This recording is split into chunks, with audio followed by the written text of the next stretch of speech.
Hey guys, so we are episode 37 of Wearing What I Made, and this is a Simplicity Jiffy 1970s pattern, 3046, and it had three length, cut the shortest one by accident. So I added this balloon ruffle in the bottom to give it some volume, and it turned out good. I'm loving that my legs are out.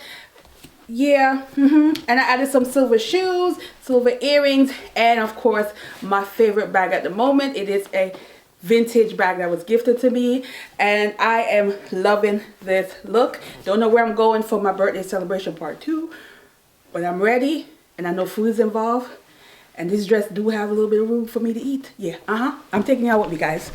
So my friends met up at a restaurant. I was so surprised to see them. I was not prepared. Yeah. Happy birthday Happy to birthday from you. a friend.